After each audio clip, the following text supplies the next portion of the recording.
Tadi kan saya dengar Tok Mat berceramah dalam TikTok tadi sebelum saya nak start live, saya scroll nampak dia tengah berceramah lah tadi kan. Dia live lah, secara live. Bila saya dengar dia ceramah secara dia cerita pasal tabung haji. Ni sama ada dia tak tahu pasal tabung haji ke ataupun dia cuba nak berbohong ke pasal tabung haji, saya tak pasti. Dia cakap apa? Dia kata macam mana? Dia kata sebenarnya pada tahun 2017 tu Bank Negara tegur bukan sebab apa? Sebab tabung haji bagi dividen 9%. Kan 2016, dia kata 17. Tabung haji bagi dividen 9%. Sepatutnya 5 je, tapi dia bagi 9.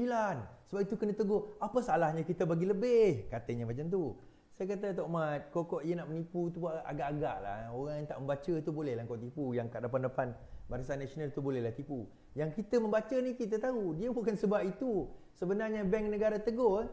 Antara paling utama Bank Negara tegur sebab penipuan di dalam audit. Apa dia? Itu saya dah terangkan panjang lebar tentang satu video yang lain berkenaan dengan tabung haji ni. Dan informasi yang saya ambil itu bukan informasi daripada tepi jalan. Saya ambil informasi itu daripada dalam website tabung haji itu sendiri. Tuan-tuan kena rajin membaca je dalam website tabung haji.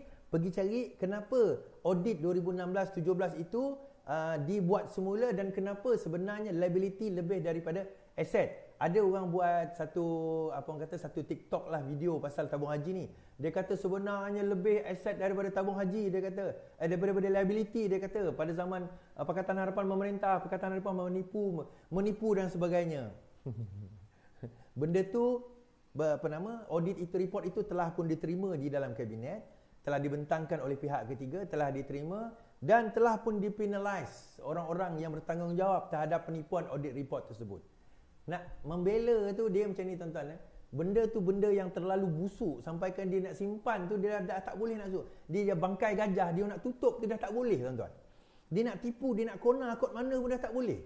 Dia orang tak PAS tak boleh menafikan yang menyelamatkan tabung haji adalah Pakatan Harapan. PAS tidak boleh menafikan perkara tersebut.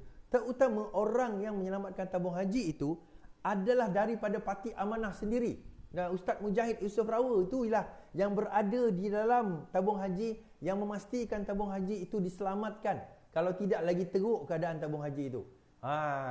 Jadi dalam keadaan tersebut PAS tidak boleh menerima hakikat ini. So dibuatlah cerita macam-macam. Jadi macam walaon yang tak pernah baca audit report, tak tahu baca audit report, tak pernah mengkaji, dia percaya bulat-bulat. Oh betul lah apa yang dia orang kata. Betul lah apa dia kata. Masa dalam parlimen dia tak berani bahaskan. Tak berani dia orang bahaskan tuan-tuan. Kat luar ni dia orang ceritalah macam-macam. Kan siapa itu Dusuki kena saman pasal kes tabung haji. Kalah saman. Kalah dia saman tersebut kan. Jadi kita nak kata macam mana kan? Dia ustaz-ustaz PAS ni kalau bukan fitnah lepas tu UMNO dia nak tipu dia punya macai, silakan. Kita tak ada masalah. Tetapi Pakatan Harapan yang boleh membaca, Pakatan Harapan yang dengar live macam saya buat ni, bentangkan dengan fakta-fakta, dengan cerita-cerita, ini dia kita bentangkan. Okey, dan inilah yang kita bawakan kepada rakyat, menjadikan rakyat itu bijak dan berfikir. Dia tak payah percaya apa yang saya cakap 100%. Tak apa, dengar apa yang saya cakap, nilai, kaji sendiri, compare, buat konklusi. Itu cara dia. Kan, jangan dengar suara dia cakap macam ni confirm dia betul. Tak juga, kadang-kadang saya ni manusia, saya pun tersilap. Tak apa, tak ada masalah. Bawa hujah kamu, bawa pembentangan kamu, compare, kemudian baru kita berbincang. Ada hari tu saya live dengan seorang macai daripada Bersatu lah. Dia buat niaga dia kan. Dia kata tabung haji ni dia kata tak rugi pun. Kenapa nak kena jual aset? Saya kata yang pertama, kamu dalam Pakatan Harapan. Zaman Pakatan Harapan pemerintah kamu Bersatu. Tu yang pertama yang kamu marah ni kenapa? Yang kedua saya kata, untung rugi itu di dalam profit and loss. Account profit and loss. Liability asset itu di dalam balance sheet. Kamu meniaga, betul ke kamu ni meniaga? Nampak tulis nama niaga. Takkan tak tahu beza di antara kegunaan profit and loss dan kegunaan balance sheet, saya kata. Saya tanya dia, kamu tahu tak beza di antara profit and loss dengan balance sheet ni? Kamu kata kamu niaga. Lepas tu nak tuduh orang bukan Islam. Kaut kekayaan. Orang Melayu sendiri tak tahu beza profit and loss dengan balance sheet. Payah Lepas tu nak sembang cerita pasal tabung haji, pasal ekonomi. Susah bang. Susah kalau nak cerita audit report tapi tak faham. Basic audit, itu basic Saya bukan pakar audit. Saya belajar accounting pun basic. Saya belajar business pun basic, adalah. Saya ada diploma dalam business, kita belajar accounting dalam diploma in business. SPM saya ambil accounting, so kita belajar, kita faham asas dia. Saya tak macam Rafizi lah. Rafizi ni level dia lain, level knowledge sebab dia auditor, dia lain. Tetapi sekurang-kurangnya tak adalah benda yang basic. Beza antara profit and loss dengan dengan balance sheet pun tak reti. Beza asset liability dengan untung rugi pun tak reti. Kalau yang tu tak reti, tak payah cerita, tak payah sembang pasal tabung haji. Minta maaf saya kata. Tak payah minta maaf lah. Tak payah sembang pasal tabung haji, nak salahkan Pakatan Harapan. Yang tu memang kau akan melingkup, kata. Okey, nah kita nak cerita. Anwar Ibrahim pun akan saman Sanusi disebabkan oleh kenyataan Sanusi kerana Menteri Besar Kedah, Sanusi Makno, kerana didakwa memfitnah beliau. Anwar menuntut 10 juta dari Sanusi kerana dakwa muflis moral. Kan? Okey, kita baca. Ini muka Sanusi ya. Peguam yang bertindak bagi pihak Anwar Ibrahim menuntut ganti rugi daripada PAS Kedah Muhammad Sanusi Makno kerana didakwa memfitnahnya melalui ucapannya di Tambun Perak pada 13 November. Antara lain, Anwar yang juga calon Pakatan Harapan bagi Tambun menuntut Sanusi menarik balik dan memohon maaf tanpa syarat atas kenyataannya dan membayar ganti rugi 10 juta serta yuran guaman. Surat yang dihantar melalui firma guaman SN Nair and Partner bertarikh hari ini mengatakan jika tiada balasan diterima daripada Sanusi dalam tempoh 3 hari, mereka mempunyai arahan untuk memulakan prosiding undang-undang terhadapnya. Dalam ucapannya di Tambun, Sanusi mengungkit sabitan Anwar atas tuduhan liwat salah guna kuasa dengan mengatakan Anwar muflis modal. Melalui surat tuntutan itu, Peguam Anwar mendakwa ucapan Sanusi adalah fitnah dengan menggambarkan Anwar antara lain sebagai korup, manipulatif, tidak berprinsip, cenderung berlaku songsang dan bukan Muslim yang baik. Pihak kami telah diarahkan oleh anak guam kami untuk menegaskan bahawa pengampunan penuh telah pun diberikan oleh Yang di-Pertuan Agong di bawah perkara 42 Perlembagaan Persekutuan kepada anak guam kami atau sekitar 16 Mei yang mempunyai efek perundangan untuk membersihkan kesemua rekod jenayah dan sabitan lampau semenjak 98 sehingga 2018. Bermakna Yang di-Pertuan Agong melalui khidmat nasihat Peguam Negara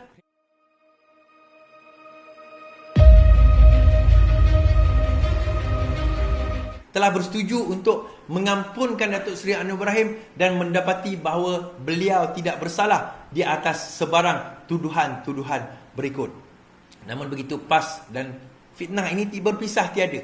PAS dan fitnah ini berpisah tiada. Antara yang paling ramai kalah fitnah tuan-tuan adalah parti PAS. Paling ramai. Barisan Nasional pun tak seteruk itulah kalau kita tengok sejarah PAS ni kalah fitnah. Pemfitnah je kerja dia. Diorang tak pernah. Malah aku nak cerita lah pasal Al-Quran ke apa ke. Diorang tu dah memang itulah dia. Kerajaan pemfitnah PAS ni. Kalau tuan-tuan masih nak ambil PAS, dapatlah Tuan Ibrahim Tuan Man yang saya pernah persoalkan dulu. Cakap putih reti ke? Kan? Ada orang buat parodi tentang aku. Sekarang ni korang dapat lah. Kan? Kerajaan PAS macam tu. Habis. Jahanam. Baru-baru ni tadi Taqiyuddin. Dan pagi dia kata kita akan ada kerjasama dengan Barisan Nasional. Tengah hari tiba-tiba dia kata itu diambil daripada luar konteks. Petang dia jawab itu terpulang kepada PAS sama ada nak kerjasama dengan Perikatan Nasional atau tidak. Malam tadi saya dengar ceramah live juga PAS. Saya suka dengar ceramah-ceramah dia orang ni tuan-tuan. Nak dengar modal apa yang dia orang cerita. Ada seorang ustaz PAS ni kat Pahang. Dia kata apa? Kita tidak akan ada satu parti yang ada didapati mengikut kajian kami. Sebenarnya Perikatan Nasional sekarang ini sudah leading jauh ke depan. Pakatan Harapan akan kalah teruk. Ini kata saya tak tahulah mana dia dapat dapatan tu. Tak apalah, biar dia shock sendiri. Okey. Kemudian dia kata apa? Tapi kita tidak akan ada yang ada parti yang ada majoriti. Jadi kita mungkin akan kerjasama dengan Barisan Nasional. Dia cakap macam tu. Kemudian dia cerita, kemudian cerita. Janganlah undi Barisan Nasional kerana Barisan Nasional adalah parti penyamun, perompak yang merosakkan duit rakyat, yang menyamun duit rakyat. Kemudian saya terfikir, tadi kau kata kau nak kerjasama dengan Perikatan Nasional. Barisan Nasional. Sekarang ini kau kutuk pula Barisan Nasional. Macam mana ni kan? PAS ni macam mana ni? Sekejap dia kata nak kerjasama, sekejap dia kutuk. Sebab itu kami ni ada pengalaman dengan PAS tuan-tuan. Antara parti yang tak boleh percaya adalah parti PAS. Minta maaf kita kata. Tak minta maaf pun. Kita orang pengalaman banyak dengan PAS ni. PAS ni adalah parti yang tak boleh percaya. Saya lebih percaya DAP daripada saya percaya PAS. Serius saya cakap. Ambillah kata-kata saya ni. Saya lebih percaya dengan DAP dari saya percaya kata-kata pemimpin-pemimpin PAS. Serius. Hari ni dia boleh peluk Lim Guan Eng. Dia boleh kata Lim Guan Eng ni pro-Islam. Esok, dia boleh kutuk Lim Guan Eng, kata Lim Guan Eng tu kafir harbi. Tak percaya, kau tengok macam-macam yang komen kat bawah-bawah ni. Simple je tuan-tuan. Masa dulu berpelukan, kita bersama, oh inilah dia. Dia membaca Umar Abdul Aziz. Oh inilah dia. Orang Islam kafir zimmi dia kata. Yang kita kerjasama. Sekarang ini tadi kafir harbi pula. Tak boleh pakai. Tak boleh pakai tuan-tuan. Kemudian kalau kita tengok baru-baru ini kan, orang-orang PAS yang menerakakan. Dia nerakakan terus. Dia kata jangan undi Barisan Nasional, jangan undi Pakatan Harapan, nanti kamu masuk neraka. Wow. Kan dia ni pemegang kunci api neraka tuan-tuan. Macam mana rupa kunci api neraka? Dah kena siasat pun Muhammad tu kan. Harap ke dalam langkau mengikut, memecah belahkan kaum. Adalah seorang pelakon nak bunuh pula kafir harbi. Dia kata dia dah minta maaf dah terlewat. Saya dengar dua-dua ucapan tu. Bagi saya itu salah pemahaman yang salah tentang bagaimana kita agama dan beragama. Belajar dengan orang yang betul, Zul. PAS bukan tempat untuk kau nak belajar agama. Di situ bukan tempat. Kau tak akan jumpa kebenaran Islam di dalam PAS. Kau tak akan jumpa. Di dalam PAS, dia ada ajaran-ajaran Islam yang dia twist ikut mengikut kepala bandar pula. Mengikut kepala otak dia orang. Mengikut arah yang dia orang nak. Okey, nak belajar Islam bukan kat situ. Kau pergi tempat lain. So dalam hal ini tuan-tuan, sebab itu saya kata kenapa PAS dan juga UMNO ni Bersatu ni sekarang ini dalam keadaan tegang. Dalam keadaan yang sangat tegang. Kenapa tegang tuan-tuan? PAS dah kata akan kerjasama dengan UMNO, membentuk kerajaan. Biarlah PAS jadi penyambung. Bersatu kata tak nak. Saya baca kenyataan Tuan Ibrahim Tuan Man hari ini. Kan? Tuan Ibrahim Tuan Man kata nafi bersatu. Okey, yang ni kemudian. Dia kata bahawa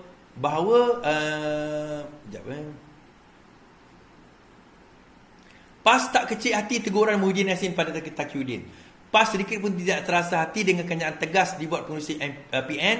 Muhyiddin Yassin yang menyanggah dakwaan dibuat salah seorang pemimpin kanan mereka berhubung isu bekerjasama dengan PN.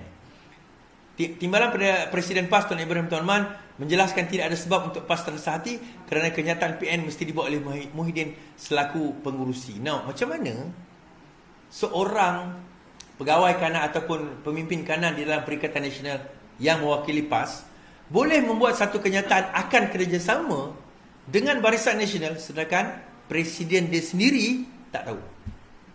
So, Presiden tegurlah. Walaupun dia kata tak kecil hati, tapi itu menandakan 3 hari nak pilihan raya, kerajaan macam ni ke orang nak sokong? Saya nak tanya tuan-tuan dan perempuan ni. Orang macam ni kita nak sokong jadi kerajaan? Tuan-tuan, selain daripada Pakatan Harapan memerintah, lain daripada itu, dia akan ada masalah. Dia akan ada masalah. Perikatan Nasional sekarang ni nak gaduh. Nak cari siapa yang lebih dominasi. Saya baca kenyataan Tuan Ibrahim Tuan Man. Sebab dia kata dia lebih dominan. Tuan Ibrahim nafi bersatu dominan dalam PAS, dia kata. Tuan Ibrahim nafi bersatu dominan dalam PAS. Tuan Ibrahim Tuan Man menafikan dakwaan parti itu didominasikan bersatu dalam PN. Bahkan menjelaskan situasi mereka lebih kurang sama dengan PN. Tuan Ibrahim menegaskan tidak timbul soal isu siapa mendominasi siapa dalam PN kerana setiap keputusan diputuskan secara bersama menurut beliau. So dalam hal ini sebenarnya sudah timbul ura-ura bersatu sudah tak selesa dengan PAS. Malah ada di kalangan ahli-ahli bersatu, konteks saya, kawan-kawan kita lah, kawan-kawan saya juga, bekas berkawan-kawan kita ni walaupun lain parti, kita masih kontak, masih WhatsApp. Dia kata sebenarnya kami orang kita orang tak berkenan dengan PAS ni. Kita orang tak berkenan dengan perangai PAS. Dia orang ni, dia anggap dia orang ni lebih suci daripada orang lain. Dia guna kami ni sebagai tunggangan je sebenarnya untuk naik. Dia kerana dia tak jadi presiden. Kalau jadi presiden, habis orang bersatu ni. Habis kursi bersatu dia ambil. Kalau tak kerana itu. Kan? So kita nampak bahawa sebenarnya sudah ada pertikaian di dalam PAS, dalam Perikatan Nasional di kalangan bersatu dan juga PAS, terutama sekali dengan gerakan lah yang betul lagi teruk tuan-tuan. Tak boleh cerita gerakan lagi ni. Gerakan nasib baik tak kuat macam DAP. Kalau gerakan kuat macam DAP, gaduh dia dengan PAS tu. Last kali saya baca kenyataan daripada Tien Chua. Hari ini Teng Chua mendandatangani satu SD menyokong Anwar sebagai Perdana Menteri. Calon bebas batu Teng Chua berkata dia telah menandatangani akuan berkanun yang menyatakan bahawa dia menyokong Anwar menjadi Perdana Menteri. Ini katanya respon dakwaan penyandang batu P. Prabakaran yang menuduh pencalonan Teng Chua adalah cubaan untuk menggagalkan usaha Anwar menjadi Perdana Menteri. Pada sidang media di Kuala Lumpur, Chua yang dibentuk peguam Gurmukh Singh berkata, akuan berkanun itu ditandatangani 11 hari sebelum hari penamaan calon. Doesn't matter lah tuan-tuan. Bagi saya tak kisahlah dia nak sign macam mana sekalipun. Pengkhianat akan tetap dikhianati. Dulu kawan-kawan dia dalam PKR tinggalkan dia. So bila dia tak dapat kursi, dia pergi lawan bebas.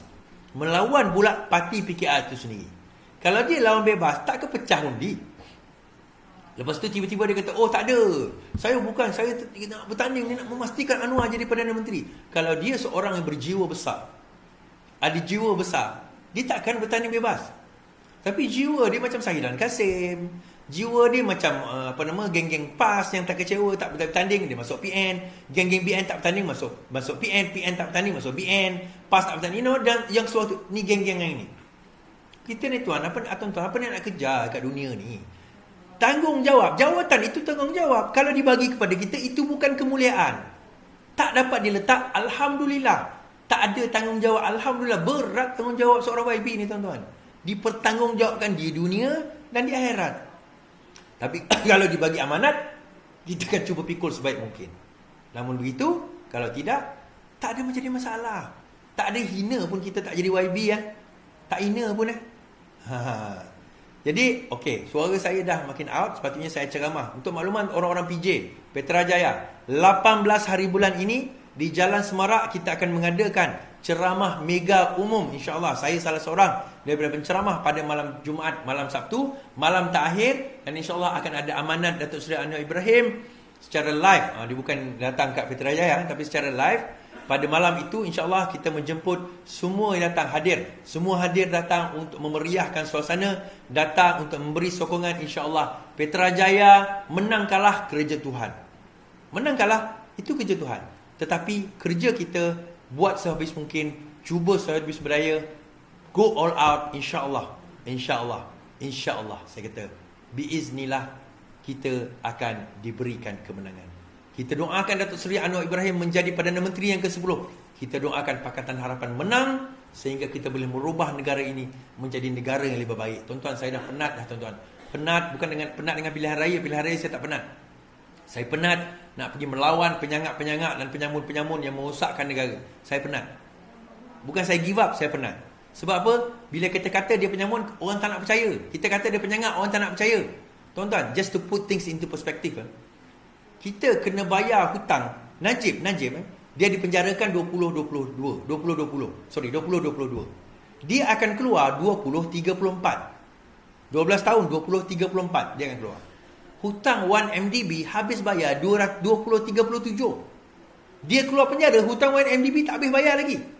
Kita bayar hutang 1MDB 15 bilion in total. Setiap tahun. Seingat saya lah. To put into perspective, bajet kerajaan negeri Kedah baru 900 juta.